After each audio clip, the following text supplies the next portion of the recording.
last night's Worthington Board of Education meeting, we spent the entire meeting working with our Board of Education to look at our 2015-2016 comprehensive student assessment system.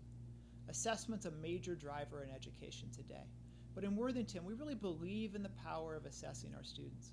It was important for us to work with the board so they understood why we believe in assessment.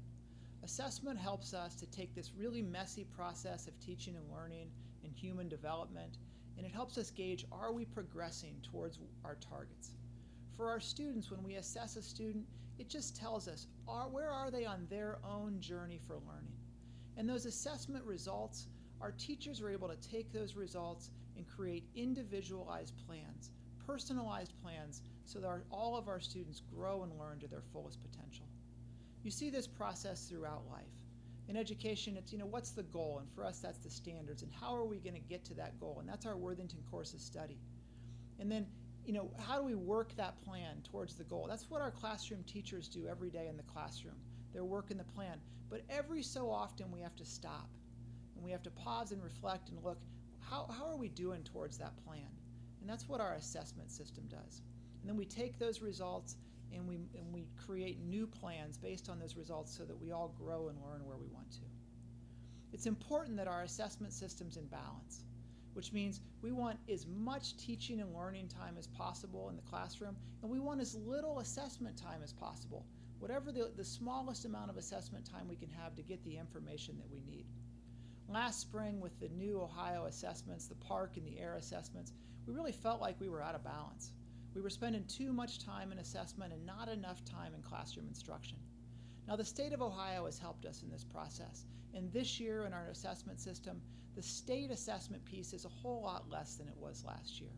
We have one platform. We'll still have computer-generated assessments, but it's in one block of time, and it'll take a whole lot less time. But we really felt like, because we were out of balance last year, as a district, we needed to step back and we needed to reflect on our practices and really look at all of the assessments that we give to our students. So our Chief Academic Officer, Jennifer Ween, she partnered with the Educational Service Center of Central Ohio and Dr. Neil Gupta, who's now our Director of Secondary Education, and they went through a structured process called a student assessment inventory. And they looked at every one of our local assessments, and they analyzed each one, and they tried to determine, what's the purpose of the assessment? What are the results that we get from this assessment? Are they timely? Are they accurate? Are they actionable for our teachers? And then what's the student experience like? What's it like for our students to actually take these assessments? And they went through a structured process over a number of months to determine, should we keep each one of these local assessments? And as a result of that process, we've made a number of changes to this year's calendar. We've taken some of our assessments out that we used to give. We found that there was some overlap. We've changed assessments in some cases, and we found some places where we really need to help our teachers and our parents understand the assessments that we're given. And we're going to do all of those things this school year. When you look at our 2015-2016 assessment calendar, you can be confident that every assessment that we're giving our students, we really believe in it, because we've taken the time to step back and look at it. If you'd like to see the presentation from last night's board meeting, it's on our Worthington website, along with the 15-16 calendar and along with our monthly assessment newsletters. Thanks for spending a few minutes with us today talking about assessment.